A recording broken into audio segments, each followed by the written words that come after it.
a choice right now, between fear and love. It's just a ride.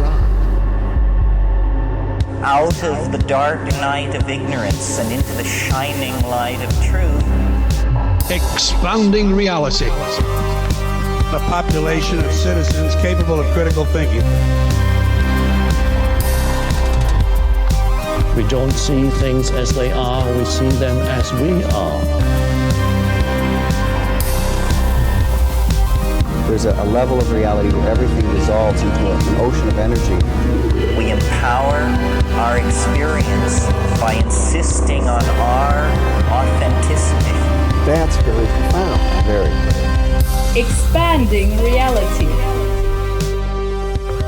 Welcome to Expanding Reality. I am your host, Brandon Thomas. On this episode, Tania Castillo. She is the European leg of the Higher Self Expo host. So another Higher Self Expo incredible representative here. So she is fascinating, guys. All the ways, of course, to find her will be linked in the show notes. You can go down there and click, and it'll take you to her site, which she talks about compassionate breath, expanding consciousness workshops, or retreats that she does.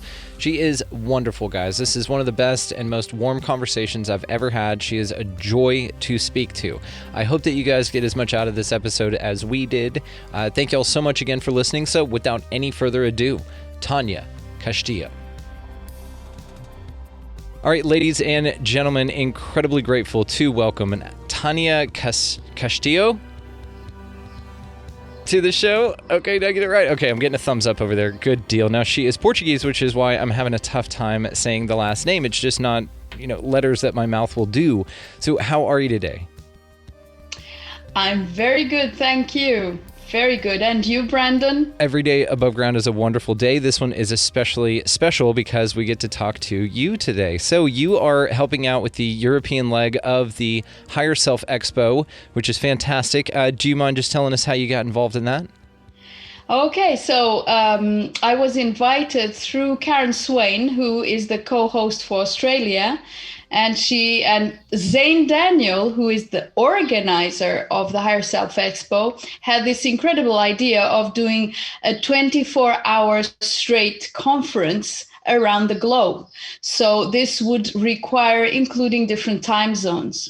And so he asked Karen if she knew anyone, and she'd already interviewed me and we'd been in touch. And so that's how I came into the Higher Self Expo, which I am so honored and grateful to be a part of. It's been wonderful working with the team and feeling the momentum of all of these fabulous speakers coming together during 24 hours straight, nonstop. It's just an amazing frequency.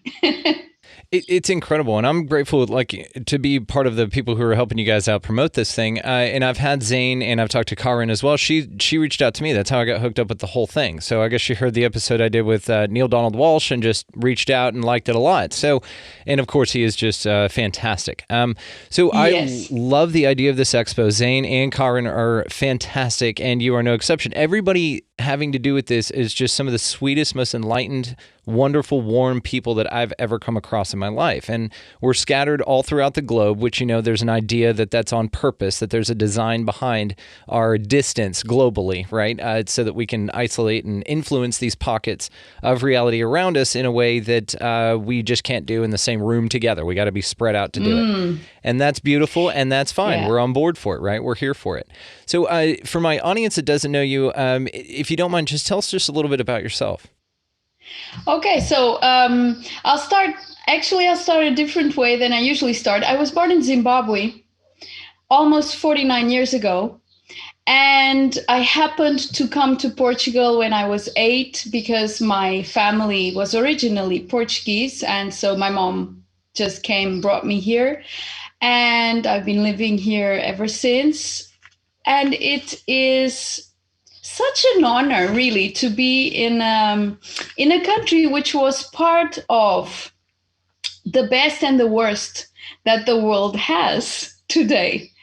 And to now be able to be a conscious co-creator of the change that when we tap into that space within us where all is well in all of creation, and where we can see that there is nothing wrong with duality and never has been. But when we come and approach it from a space of unity, what we can create is completely different, because it comes from the source that each and every one of us is, and that is love. The source is love itself anyway. So having found that within myself, what I do now professionally, and basically I don't really like to call it what I do, but basically what I live and what I am is a safe space for the union of human and divine, which have never really been separate. But basically what I do is facilitate a space of silence where the noise of separation just quietens down long enough for people to fall into that peace, which is there always, that stillness, and then to be able to look at their reality, to look at their history, and bring it all back together into a space of compassion, balance, oneness. That's what I do and who I am. It's beautiful, and who you are and what you do and what you live are wonderful. So this is necessary, right? It's a necessary part of the process. We talk about this when we talk about meditation and all of these things about quieting the mind, and that's where you find true purpose, power, and consciousness. That's where it resides, right? Because there's a lot of noise out here. So what got you hip to this idea in the first place of that creating space for silence through unity was the way to go about it? If you had known me like 20 years ago, you would have definitely said that I was a lost case. Like I would never, ever be found meditating or doing anything calm and quiet, because I was a workaholic, stressaholic, always rushing around all the time. I've always been very joyful and charismatic, but I was on full throttle all the time. I've been a fitness instructor, was in the fitness industry for over 25 years, and I was really just high power all the time. And of course, I was also an English teacher at the same time, so I was doing all sorts of things. So you can imagine, I worked 70, 80 hours a week. What happened was that with all of that high power, because the thing is, I wasn't ready to tap into my real power. So I was just, throwing out energy in whichever way I could, because I couldn't deal with myself. I couldn't handle myself. So what happened was then, of course, my health started knocking on the door and saying, things are not going too well here, and when I once went to the doctor and he looked at an x-ray of my spine and said that I had the spine of a 60-year-old, and at the time I was 30, I said to myself, oh my God, I have to change something. By then, I'd already had my first daughter, who was born when I was 28. And that's when I started questioning myself, actually. But I still wasn't ready to really, really dive into a deeper jump of discovering what's going on, why is my life the way it is, who am I actually, all of these things. So I started questioning it, but it was just sort of intermittent. And then at 33, I just took the deep dive and said, no, now I'm not stopping until I really tap into what I know is here. So I felt this emptiness. I felt this something was missing. I knew there had to be something more. I started meditating. I learned all sorts of energy healing and balancing modalities, and taught them as well. And I just was so very, very disciplined that nothing could move me away from experimenting through my own experience what result these different practices would bring. And of course, they brought up all sorts of stuff from inside, which then I had to deal with. And at some point, I came across the conscious breath through a lady who passed away last year called Norma Delaney, and also came across the Crimson Circle. And what they were sharing made a lot of sense to me, but especially the breath, because she was sharing this in such a simple way. So it's not a technique, it's just coming back to the normal, natural way of breathing that was from the very beginning when we were babies. And so that's where I fell in love for the first time. So then I realized, wait a minute, the love I was seeking everywhere is just here. And from then on, it didn't become easier. Actually, it became harder, because that's when I looked at my dark side. And then all hell set loose. And that's where I really, really came into a space of such compassion that nothing that came to my awareness, none of my memories, was to be kept out any longer. So by embracing and embracing and embracing, I integrated and dissolved and alchemized and let go and transmuted and transformed and changed in such a way that I fell into this space of peace where really there is nothing else. Now there is just a new experience of approaching life from a completely different space of consciousness. I do find, and an interesting observation that I've had is that all of the people who live as some of the greatest examples of what humanity is capable of, like yourself, like Zane, like Karin, everybody goes through this juxtaposition or this dichotomy, this extreme dichotomy, right? From your high octane life to now the life of peaceful breath work and compassion breathing, which I do want to get into more. But also with Zane, with his scientific background, with his grandfather making the triggers for the H-bombs. I mean, and then he's able to kind of utilize those skills. And if nothing else, that experience, just like yourself, you take the experience and work ethic that you had and you put it into a new modality of peace and tranquility. It's this divine opposites that I feel are interesting in everybody's experience, soul contract. It's probably worked in there, right? Because yeah, I'm sure about that. Yeah, because it seems a necessary part of the process. It's almost like you get more validation personally, but also as far as accreditation from people wanting to enjoy your work from an outside perspective, getting into it. It seems like you've got a bit more, I'll use the term street cred just simply because it seems apt here. You know, it seems like you've gone through the worst of it or this opposite of it. So therefore, you're able to recognize the true definition of what you're working with now. Right. I find That's this to be true. An incredible perspective. Do you find that that's true as well? Yeah, I find it absolutely true. One thing I find is this, as you are sharing, this amazing thing that we bring. It's like we bring in a suitcase full of all of the treasures we're going to need to come to this space of balance. And of course, but it's like an obstacle course until we realize it's not. And then we realize that all of those things, even the ones that didn't seem to be good, like that didn't seem to be of service, then we realize, oh, wow, this is so precious. If I hadn't had this experience, I would never be able to connect. The point is, and coming from the space where I am right now, if I hadn't been in the space where I was before, I wouldn't have the capacity to even fathom certain things that go on in the world and that go on with people, because they are just senseless from the point I am viewing right now.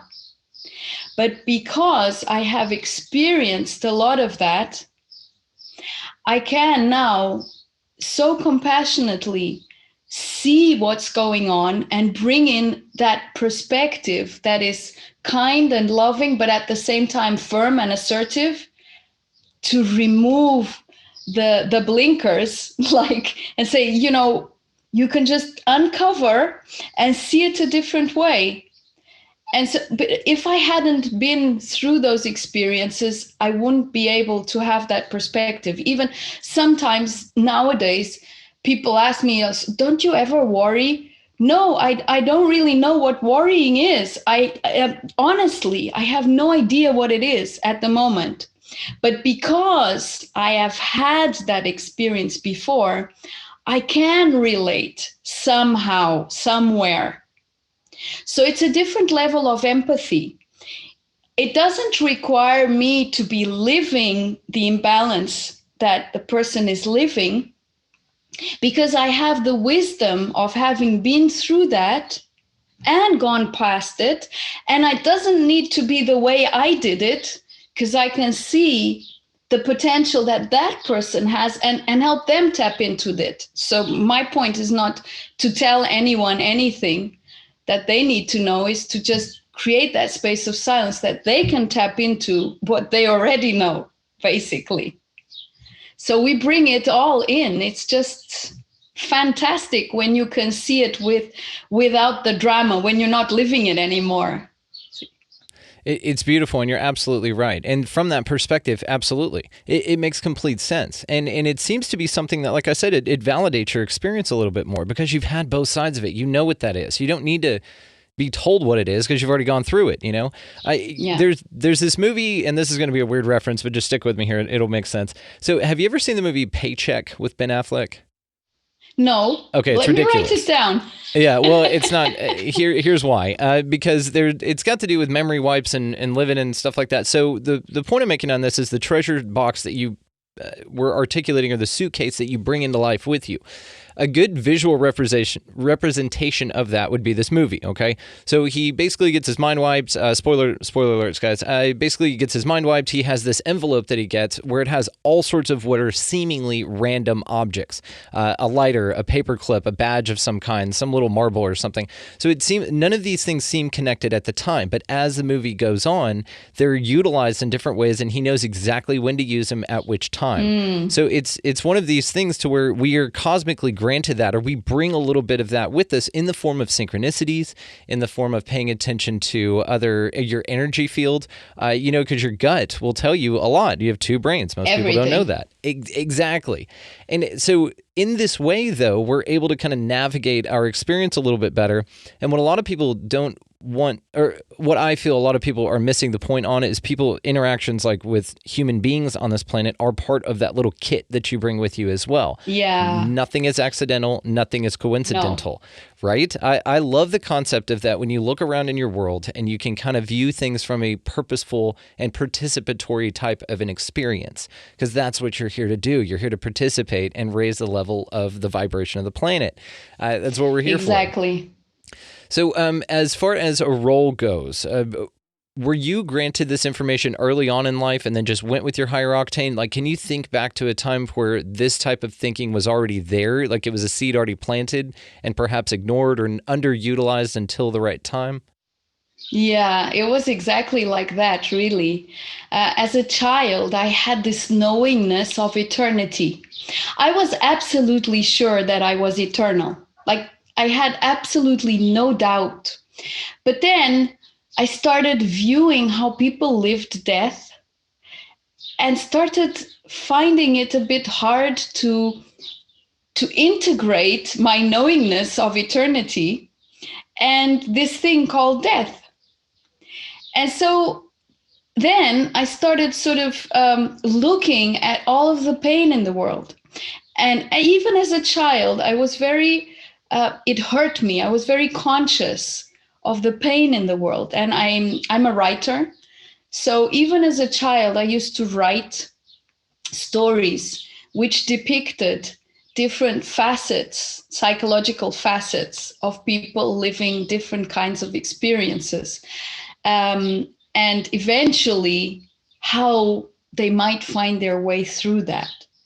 But because it was overwhelming, I used to fall into deep pits of sadness at that time. And always, invariably, there was this warm voice and embrace that came even from within, that just came over me and said,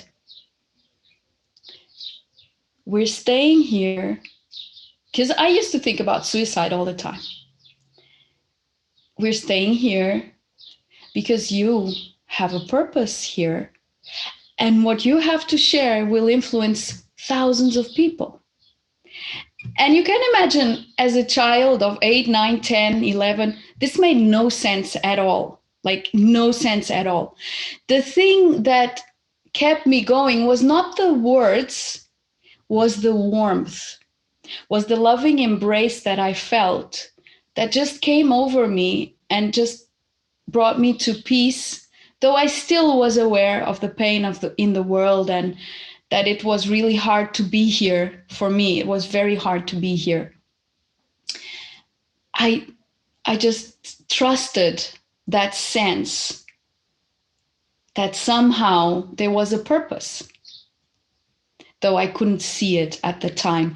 And that's why my life then became full throttle all the time. I was given big responsibilities at a very early age. And that's how I grew up, being a responsible child. And that's how I managed to deal with things, because it gave me a sense of control. It made me feel that somehow there was a way to deal with this complex thing called life and effort and struggle and drama and all of that stuff. Because that's the only thing I knew at that time, because it's what I saw in my reality, in my family, and that. And I had to, because of course I would have to come to that point in me where I would say enough, it's enough. I just can't take it anymore. And then I would have to look the other way. And I usually say this and share this even with clients, that if it's not hurting enough, it's really hard to say it's enough. Like, definitely it's enough. Because many times people, you probably know that people many times pray or ask for help from the angels or whatever they believe in times of strife, in times where they feel really bad and that, everything's falling apart. But as soon as things ease off a little bit, they just forget all about it. It was just like an act. And if it doesn't really, really hit that point inside of you where you say, enough, I am no longer going to live my life in this way, but I don't know which other way, so please show me. Then you're at a point where you have no choice, really. So you just have to. And that's where I became very radical, which is I decided from now on, I'm going to only live through my intuition. So basically, I decided to turn it around. And of course, for years, it was pretty tricky, because then you've got the whole of the social construct and collective consciousness telling you that intuition is only to be used very seldom, and it's not really something you can trust that much. You must trust your logical mind and all of the analytic power that you have and so on. And I decided, no, I am going to trust 100%, no matter what. And so, of course, that brought about massive change in all areas of my life, which, because I was saying I'm going to trust, I had to embrace, because otherwise I would not be coherent with what I'd said. And today, what I share is, you can live 100% from intuition, then feed the mind with whatever is needed in each moment to deal with physical reality, because the mind is a computer and it's fabulous and it is of service and it is not to be undermined or thrown away or whatever, like many times people tend to do when starting a spiritual journey. The mind is essential. But the point is here that I tapped into my other brain, and that's the brain that manages the whole thing. And then the mind is quiet and it only needs to speak or do whatever it needs to do whenever it is asked to. That's outstanding. I mean, what an incredible awareness to get to, first of all, and then just to embrace that sort of complex way of going about it at first, but then after that, because everything was built on non-intuition based thinking, it was left brain, it was very calculated, it was very mechanistic, and then now you're switching to trusting the process. I mean, you just jumped in head first. What's some advice that you would give to people, or some things to pay attention to if they're wanting to embark on an intuition based outlook of life only? So I would say it's normal and natural that at the beginning the noise gets louder. And to not be daunted by that, to not get frightened. The noise has to get louder because it's all of our belief systems, the aspects of personality that we created within all of those past experiences related to survival and to fear and to what needs to be done and not to what we feel should be done. And of course, if the noise doesn't get louder, how can we be aware of what's going on inside of us? So it's really, I would say, being so firm with this choice of 100% trust in our wisdom, because everyone has it. Like everyone has this intrinsic knowingness. And it doesn't really matter what their religious or whatever spiritual beliefs are. Everyone the world over, wherever they are, whatever cultural background, wherever, has this knowingness. So basically, it's starting to question oneself. What do I trust? My knowingness? Okay, I trust my knowingness. And, take it's baby steps. And then I had this, my essence, as I call it, my soul self, my whatever you want to call it, because there's different ways of putting it. And I don't want to go into sort of, separating spirit from soul and higher self and all of that. So for now, let's just use essence. Used to ask me, fight against or cooperate with? And this is a really deep question.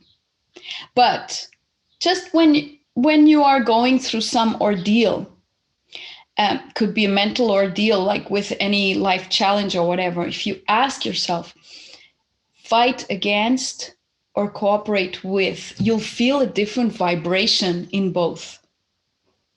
And if you're choosing to go by way of intuition, obviously you'll choose to cooperate with.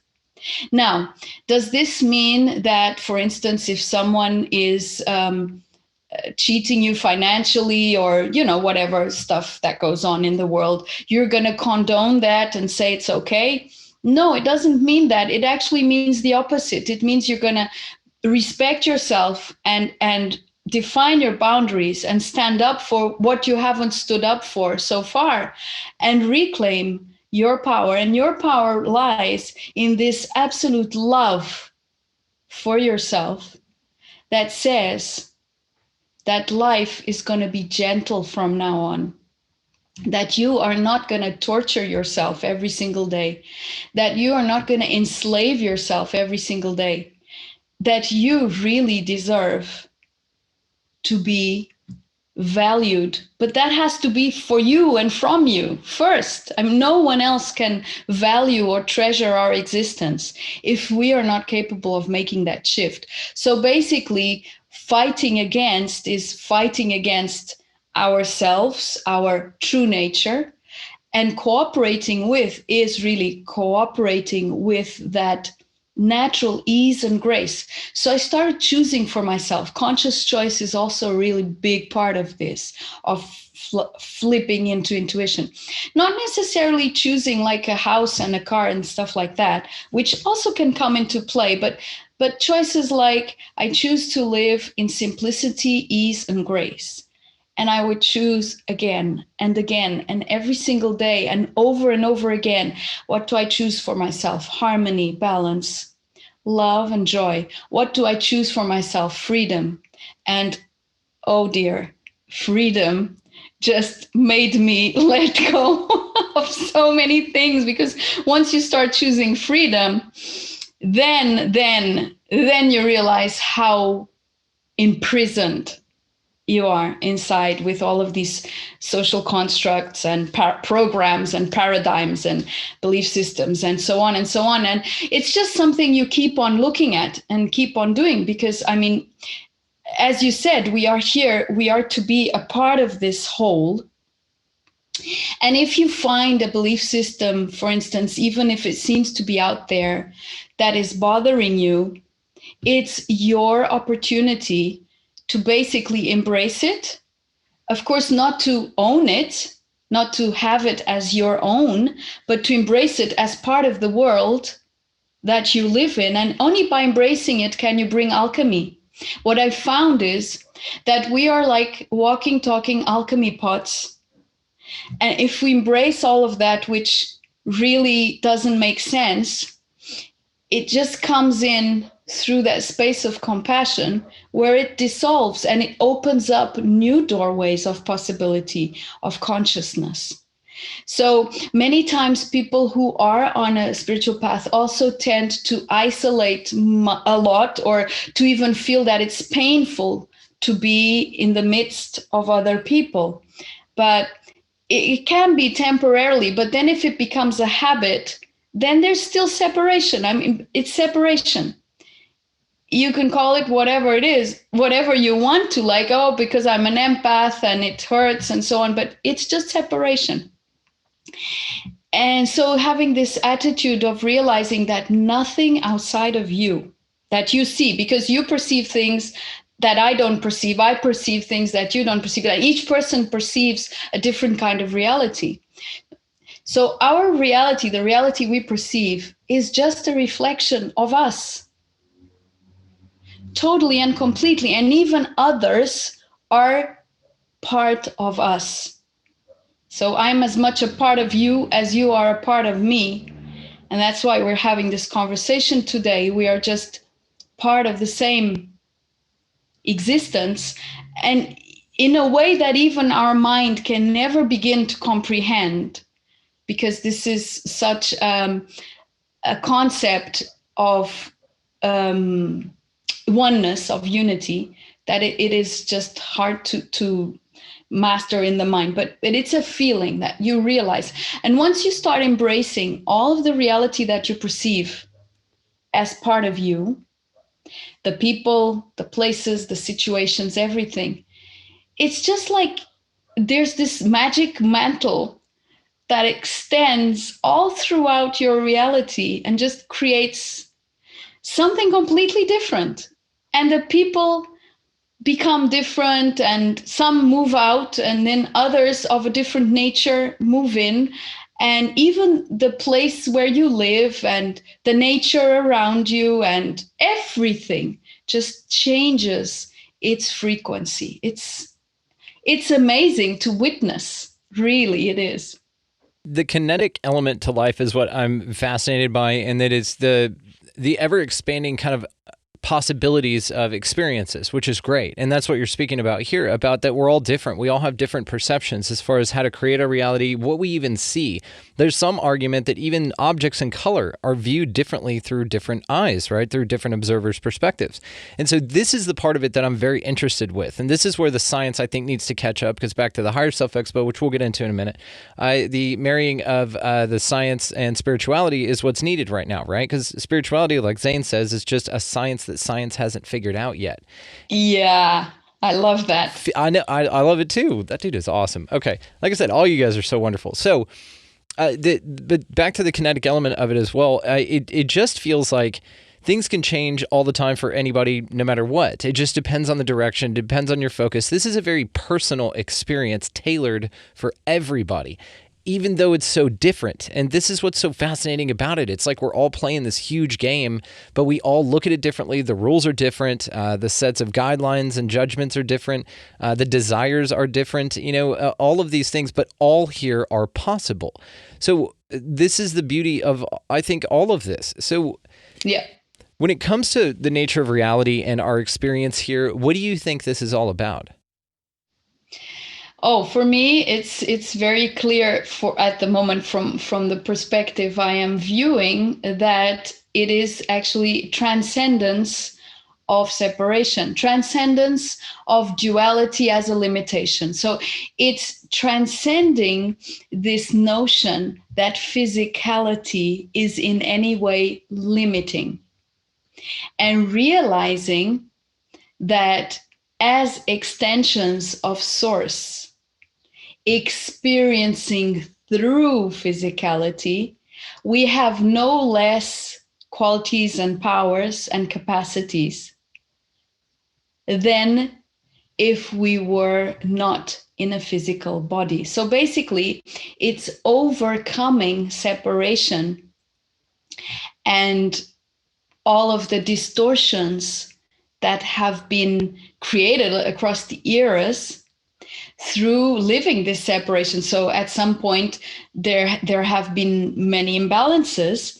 And basically, it's about just bringing it back into balance and transcending this experience, then to live other experiences from different levels of frequency and consciousness. But basically, one of the biggest challenges with physicality is this concept that we are limited, and realizing our unlimited self through physicality, so therefore transcending this, is basically as if we blend.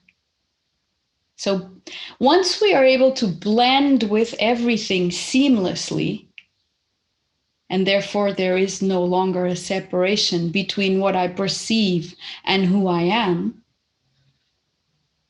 we will have ended the game and moved on to another one. Basically, because there is no end point. There is no actual final purpose at all, because source is just source experiencing every single possibility. Therefore, that's why there is no such thing as good and bad. There are just possibilities, infinite possibilities. And the way you put it as far as a blending is perfect. I've never heard it put that way, and I absolutely adore this. Now I'm going to be filtering through that perception, but that's one of the beautiful things about having conversations with wonderful people like yourself. I kind of take your ideas and then assimilate them into some understandings that I've already got, and I know that that's something that the audience is getting out of this as well. Incredibly beautifully said and incredibly profound. I mean, because that's it, right? We're just blending our experience with all others. Now, what's interesting about that, too, is that leads you to the thought that, well, then you can assimilate and fit into any system. You can blend, rather, into any system that as long as it's designed around love. And so we get those love and fear elements of it, but you can choose love every time. You can bring love to a low vibrational situation as well and raise that vibration. This is what I'm so excited about this great awareness or the great awakening, or, folks like yourself, is that it's reaching such a broad audience. And it does feel like now is the time that things are shifting bigger than ever. I mean, in modern history, right? I'm sure that we went through this a few times, in the Kali Yugas and stuff like that, that the Vedics talk about. But also, with the Hopis, they say that, the earth has gone through 4 cataclysms. Therefore, we've had 4 different earths on this place. I think we're in the 5th now. But all of these things are preceded by an advanced society, right? Because I don't think that ancient man was as primitive as people say that they were. I mean, you can look at some structures and concepts. I think they were pretty high consciousness and in tune. So with this understanding, though, of blending now, like I said, it's just blowing my mind. I like the idea of being able to integrate these understandings seamlessly into everyday interactions. And some folks might hear this and think that it's super daunting, or, oh my God, that's beyond me, and I could never be capable of doing that. Tell folks why they're wrong about that. Well, first of all, because it's not about what each one is capable of. It just takes one to be capable, to open up that potential. That is the fabulous thing about us being one network of consciousness, is that if one speck of that consciousness, in other words, one of us, opens up that possibility, it becomes available. And then the only thing to do is allow it into your reality, into your experience. So if you feel somehow that resonates with me, but I have no idea about it, you're not supposed to. I mean, it's not through the mind that you're ever going to get there. So it doesn't matter if you have no idea about it. It's just, let me allow that. And because what I'm saying is no wiser or better or more capable than what you have in you, and each and every single one has, it just becomes available because it's been done. So that's why there are no others. As soon as it becomes available in experience, it's there for every single one. Isn't that fantastic, the way we've conceived this, that this has allowed us to not have to make an effort? So basically what happens is the more of us who tap into higher frequencies and more expanded levels of consciousness, the easier it becomes for those who think they couldn't, because more and more it's available. And really, we have been wise throughout thousands and thousands of years. There have been priests and priestesses and all sorts of different denominations of spiritual practice, and so deep in many of the eras of mankind that a lot has been tapped into already. What I feel, and because I feel this from my own experience on Earth, I've been here for ages, like ages. The first time I really felt into my age, it's like I had moss growing on my ears being here for so long, and realizing, I've done all sorts of spiritual practices and been completely devoted, and then all of the opposite as well. And what I felt for me now is really that blending. Now I realize, wait a minute, but still there was some separation. Still, I was thinking I needed to be a certain way, or speak a certain way, or do certain things that were predetermined as rules to achieve a certain possibility of manifestation.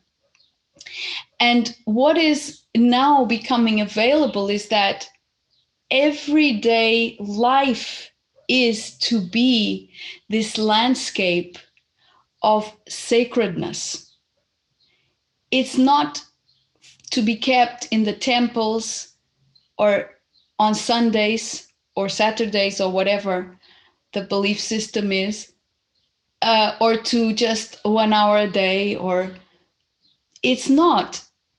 It's bringing this knowingness of our sacredness, and this changes completely the way we perceive ourselves and the way we perceive our opportunities and our realities, bringing it into everyday life. The normal things of existence, like washing the dishes and going to the bathroom and having your chickens and cultivating the vegetable garden and whatever, normal things that, like, pick wood, collect water, and that's it. It's that easy, right? It can be that simple and that reductive. And even that, though, that's a beautiful existence. That's a beautiful way to live. Something back to what you said about, and something that I've been thinking about a lot lately, actually, is the idea that we're all source consciousness experiencing itself subjectively. So we came here, broke apart to experience its capabilities. But the kicker is that we had to forget that we were unity consciousness to have the experience that we're having. But it seems like the goal of the spiritual experience is to remember, forcibly, if necessary, to remember that we are all one. This is the dichotomy in this element is something that I find extremely interesting, because it seems to be that we have been given this system, or we've been born into a system that has been placed here before us that tells us the opposite of that. But it seems to be part of the process. Right. It exists here because it has to. And the reason I know it has to is because it exists, right? Nothing is here by accident. There you are. Okay. Well, do you mind? Isn't it fantastic that we could create? The thing is, and what I've noticed, which is really fascinating, is, and because I my main sort of skill that people run into with me is having to look at their dark side. So is when they start realizing that no matter what they've done, no matter who they've been, their essence always knew that they would come through, because this was a given. It's always been a given that we would come to recognition of unity. And that's why we could get so lost, basically, so lost in the whole game of separation, because the knowingness that we were not that, because we are not that, is so intrinsic that it's a given that every single one of the human beings that are here on earth now and are to come are eventually, one day, in one lifetime, who knows when, boom, all of a sudden start remembering. So I usually say our soul has always trusted us fully and completely. If we can learn from that trust and use it ourselves, then we have made it easier for ourselves. Because there has never been any doubt that we could make it. Like, even, for instance, going back to the example I gave, like in this lifetime, I got pretty lost.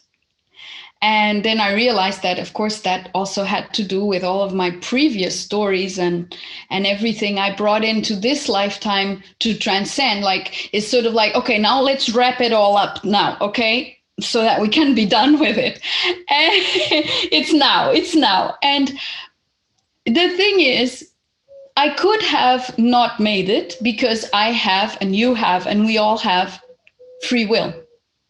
So it's never a given that it's going to be in this lifetime. But I did bring with me all of the tools and possibilities in my suitcase to do it. And my soul never stopped trusting she's going to make it.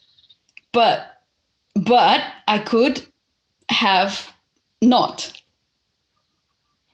Though I did. But it doesn't matter, because I'm eternal. And you're eternal, and we're all eternal. And this thing of life and death is just a continuous transformation. There is nothing to it. And this might seem quite shocking, like saying this like that, but it's really that. It's just a transformation. Death in itself does not exist.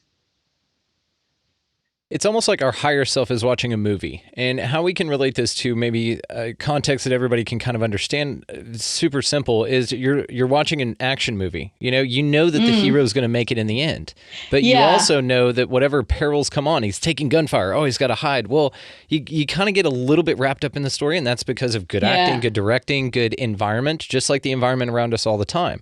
We feel like things aren't going to work out, but we know deep down, or our higher self, at least the one watching the movie with the popcorn's just sitting there like, oh, this is my favorite part. This is when he thinks it's gonna, it's not gonna work, and then he pulls it through, or she pulls it through, right? It's almost like that's what this experience is at a high consciousness level. Like, it's gonna work out, but as long as you bring that awareness in, that's when the magic starts to happen, right? There you are. So it's that trust. It's tapping into that trust that already exists in you. So it's not, basically, we could say that it's not the human that trusts. It's the human that allows him or herself to fall into the trust that already is there. It's intrinsic to our nature. Trust is intrinsic to our nature. It's not something we have to devise. It's just like, it's not the human that forgives, because the human views from separation. Forgiveness is even not an issue. It's even inexistent or unnecessary from a higher self perspective. because you are already forgiven, because there's never been anything wrong or right that you've ever done. But of course, while you're living this, you have to have guilt and shame and all of these different tools and mechanisms in between to make you realize, oh, maybe I should do this, maybe I shouldn't do that, etc. when you're living your local experience. So you're not tapping into your non-local consciousness. So you do need those things to sort of, well, keep you on track a little bit. But when you start tapping into something else, those tools that we have become so accustomed to using, they become useless. And so the only thing to do is to thank them because they've been useful and let them go. And this is basically forgiveness. I would say forgiveness is much more about gratitude, an attitude of gratitude, than anything else. Be grateful for what you already have. That's how you're able to enjoy the experience. It's kind of like your higher self is like your dad. You know, you can picture like whenever you were driving around in the car or something like that with your dad, and you were a 2-year-old, so you're yourself now. You're kind of dumb, you know, you're inexperienced, right, when we come into this world. And so you can picture sitting on your dad's lap and him letting you steer, but he's still basically got control of everything. You know, it's just kind of entertaining you, you know, and letting you feel like you have control, even though there's a bigger purpose going on here that has our best interest, that heart that can see things and is aware of things that we're not capable of doing. So, and you know, the thing is, if we didn't have that liberty, consciousness in itself could not experience these things that we experience when we are in forgetfulness. This expands consciousness. Everything we live expands consciousness, no matter how sordid it seems. Yeah, and it seems like whenever you were talking about the real world being a mirror of you, of yourself, you know, I've had this conversation with Gina Bonacci on the show before, and we were talking about how it's basically like if you were to know everything, then you wouldn't have the experience that you're going to have, right? So you need this separation, or you need this amnesia, we'll put it, right? Like a spiritual amnesia. And so whenever you embark down a journey like that, it seems that even people that come across you, and especially as you start to raise your vibration, right? Somebody cuts you off on the road. You're like, that's not a mirror of me. I would never do that. But what that does represent, though, is an opportunity for you to practice what you're saying that you truly are, right? It's not necessarily a mirror. It's a mirror of the experience that you're choosing to have. There you are. And my grandmother used to say all the time, don't pray for patience, honey. He is not going to grant you patience. He's going to grant you the opportunity to be patient, which is a very different kind of understanding. You're not just going to be granted with patience. You're going to be granted with a crappy experience to be patient through, which can suck sometimes unless you're ready for it, right? You're right. Right. So true. I love it. Miss you, Grandma. We'll see you soon. She's all around, though. Tell me about what you're going to be talking about on the Higher Self Expo. Well, actually, it's going to be, how can I say? It's going to be a dive into what living through intuition can allow the science of your health and your well-being to transform.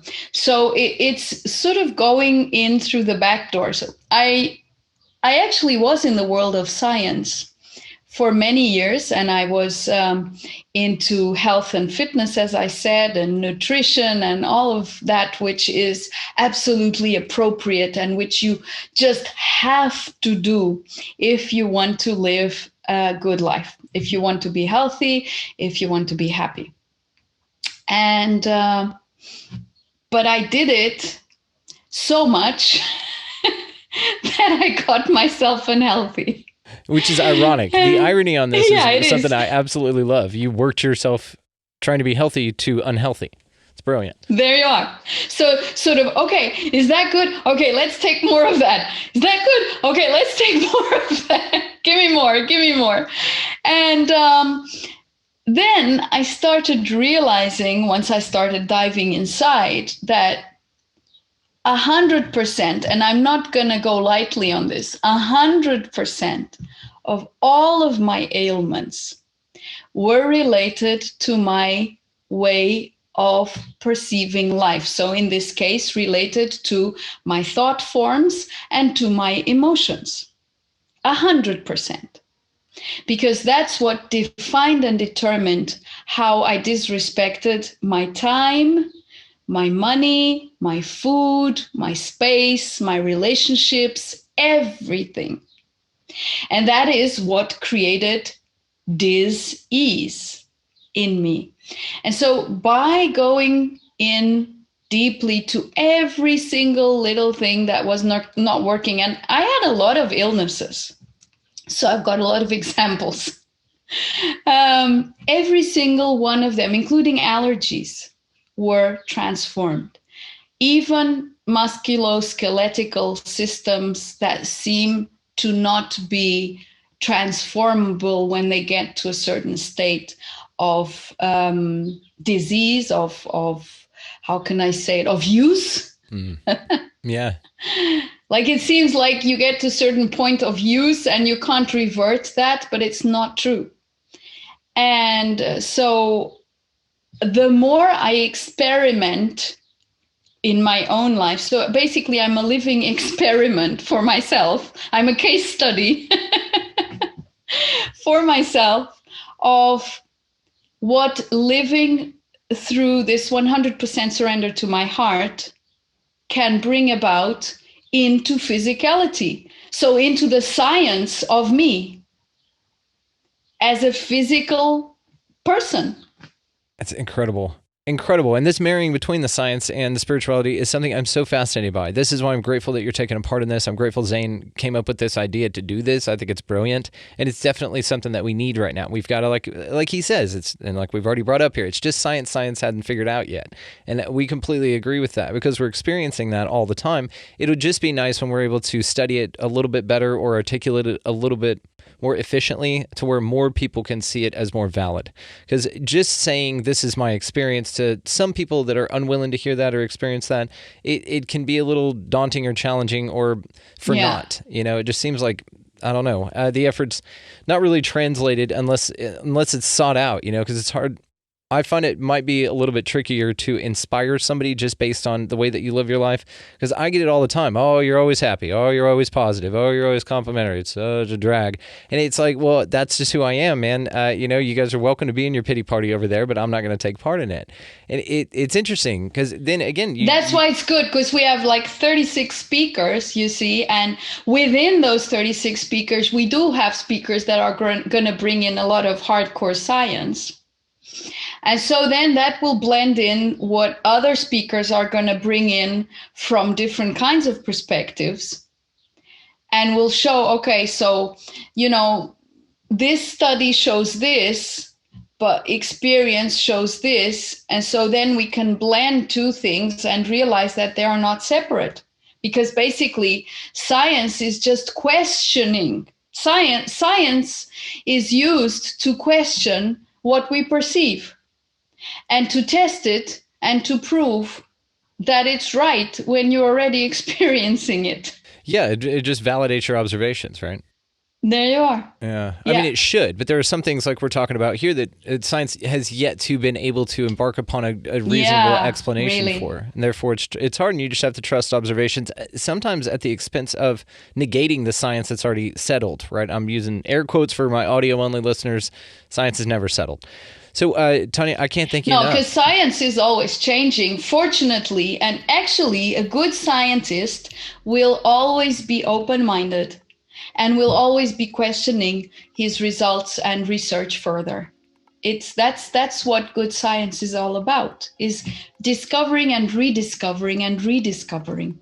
Yes, and that is definitely the way it should be. It seems like there are systems in place, just from observation as well, that don't really encourage that or won't grant funding to different studies, like let's say of telekinesis, or let's say of near-death or out-of-body experiences, past life memories, these kinds of things. The more esoteric, I think, is becoming more teric. I don't know if that's a thing, but it seems like we're definitely shifting, and I'm grateful that we were able to connect, and I'm grateful that you're a part of such an incredible movement. So did you have anything else that you'd like to talk about before we run here? No. Actually, I've enjoyed our conversation. It's been really cool, smooth, simple, ease and grace. Ease and grace. Well, you brought that. You did all the heavy lifting. I'm just here to hang out and push buttons. So No. You had to provide it as well. It's a co-creation. I love it. I love you. You're absolutely wonderful. Thank you so much. I really do appreciate you. Of course, I will be linking all of the ways to find you down in the show description, guys. Just check that out. Tania, cannot thank you enough. I'm truly grateful. Thank you. Thank you very, very much. Me too. Incredibly grateful to Tania for her time on the show today. You guys make sure to check out the links below to find out how to find her, as well as the expo, the Higher Self Expo, which again occurs July 17th and 18th. It's a 24-hour online-only event. Incredibly awesome. We are all very much looking forward to this.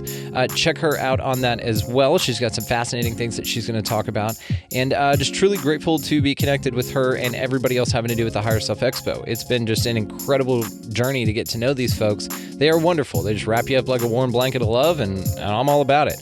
So as for this show, guys, you can find us at expandingrealitypodcast.com. That is where the links to all of the socials will be, as well as the YouTube link, which will take you to the visual videos of this. If you're an audio-only listener, that's awesome. We love you too. But there's a whole nother video element to this for you visual folks that you can take advantage of for absolutely free. So go down there and check it out. It can be found, like I said, at expandingrealitypodcast.com. If you'd like to contact the show, you can do that through there as well as all the socials and all that good stuff also.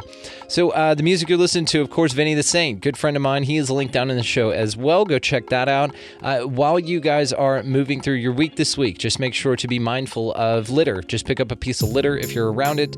Say hi to everybody that you come across. People are nice and naturally wonderful, so you'll make somebody's day just by doing that. If you'd like to make their day even more, just reach out to a stranger in line behind you and buy them their coffee or a meal or something simple like that, guys. It doesn't take a lot, and be grateful that you could do that. Back to the gratitude. While you guys are doing that, get out of the left-hand lane. We all know that that is annoying, and we're grateful that the consciousness is shifting on that.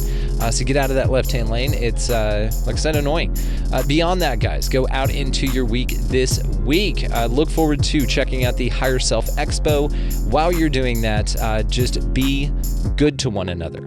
Thank y'all so much for listening. We'll see you next time.